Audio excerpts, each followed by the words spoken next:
Friends, భారతదేశంలో పేరుగాంచిన smuggler దాదాపు 30 సంవత్సరాల పాటు 3 రాష్ట్రాలు పోలీసుల్ని చుక్కలు చూపించి 184 మందిని చంపి 900 ఏనుగుల్ని చంపిన గజదొంగ వీరప్పన్.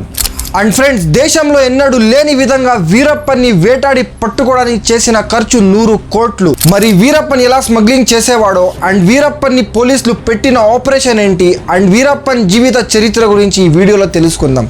ఈ వీడియో స్టార్ట్ చేసే ముందు ఈ వీడియోని లైక్ చేసి ఛానల్కి సబ్స్క్రైబ్ చేసుకోండి.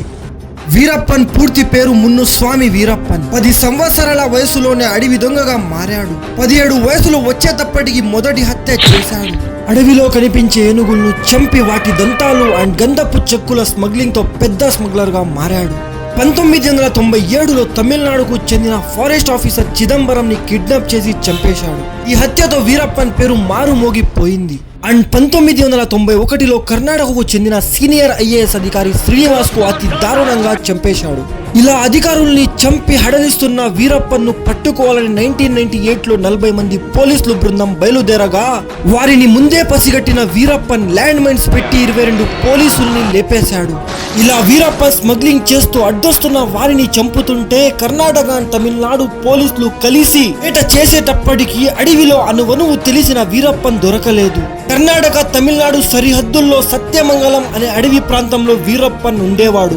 అయితే ఒకసారి వీరప్పన్ రైట్ హ్యాండ్ మురునాథన్ ను ఎస్ఐ షకీల్ కాల్చి చంపగా పగతో రగిలిపోయిన వీరప్పన్ చూసి ఎస్ఐ షకీల్ ను చంపి పగ తీర్చుకున్నాడు. ఇలా ఎదురొచ్చే వారిని అంతం చేస్తూ ఉండగా ప్రభుత్వం మరియు పోలీసులు వీరప్పన్ పై దృష్టి పెట్టి ఒత్తిడి చేస్తున్న సమయంలో వేలు నుంచి తప్పించుకోవడానికి వీరప్పన్ ఒక ప్లాన్ చేశాడు.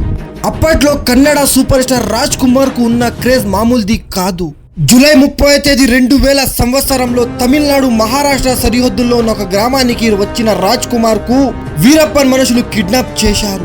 ఈ కిడ్నాప్ అప్పట్లో సంచలనంగా మారింది. కర్ణాటక అంతా ఒక్కసారిగా ఉలిక్కి పడింది. మా అభిమాన నటుడికి ఏమవుతుందో అని రాజ్ కుమార్ అభిమానులు ధర్నా యాత్రలు చేశారు. దీనికి స్పందించిన వీరప్పన్ ఒక సమాచారాన్ని పోలీసులకి పంపాడు. మరియు తమిళనాడు జైల్లో ఉన్న కొంతమందిని ఉగ్రవాదులను విడుదల చేయాలని వీరప్పన్ డిమాండ్ చేశాడు.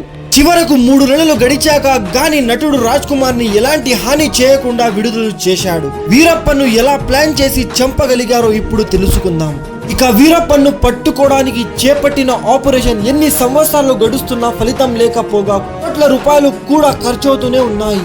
ఇక చివరిగా ఈ ఆపరేషన్ కు కె విజయ్ కుమార్ మరియు ఎంకే సంతా మరియకందన్ నాయకత్వం వహించి వీరప్పన్ ను పట్టుకునే ప్లాన్ ను పూర్తిగా మార్చేశారు. అండ్ ఈ కకూన్ ఆపరేషన్ లో భాగంగా ఒక పోలీస్ అధికారిని ఈ అడవిలో దగ్గర ఉన్న గ్రామంలో అంబులెన్స్ డ్రైవర్ గా నియమించారు. ఈ ఊరిలోకి వీరప్పన్ మనుషులు రాకపోకలు సాగుతూ అలా ఈ అంబులెన్స్ డ్రైవర్ గా మారిన పోలీస్ అధికారి వీరప్పన్ మనుషులకు దగ్గరయ్యాడు. అలా వారి ద్వారా వీరప్పన్ ని కలుసుకోగలిగాడు. అలా చాలా నెలల పాటు వీరప్పన్ ముఠాకి కావాల్సిన వస్తువులను తెచ్చి ఇస్తూ వారితో నమ్మకాన్ని ఏర్పరచుకున్నాడు. కొంతకాలానికి వీరప్పన్ కంటి చూపు సమస్య వచ్చింది. దాన్ని వీరప్పన్ తేలిగ్గానే తీసుకున్నాడు. కానీ అంబులెన్స్ డ్రైవర్ మాత్రం ఆపరేషన్ చేసుకోపోతే కంటి చూపు పోతుందని వీరప్పన్ నమ్మించాడు. అండ్ తానే తన అంబులెన్స్ లో తీసుకెళ్లి తెలిసిన హాస్పిటల్లో ఆపరేషన్ చేపిస్తా అని వీరప్పన్ కు మాటిచ్చాడు. అండ్ బాగా నమ్మకస్తుడు కావడంతో వీరప్పన్ అంబులెన్స్ లో బయటకి రావడానికి ఒప్పుకున్నాడు. అక్కడ జరిగే ప్రతి సమాచారాన్ని డ్రైవర్ కొకున్ ఆపరేషన్ బృందానికి అందజేస్తూ ఉండేవాడు. అలా వీరప్పన్ ఎక్కించుకుని తమిళనాడు వైపు అంబులెన్స్ లో బయలుదేరారు. పోలీసుల్ని ముందే చెప్పిన ఈ అంబులెన్స్ స్పాట్ లో రాగానే డ్రైవర్ అంబులెన్స్ లో నుంచి బయటికి దూకి పారిపోయాడు. అప్పటికే అక్కడ కాపు కాస్తున్న పోలీసులు AK-47 గన్ తో కాల్పులు మొదలు పెట్టారు.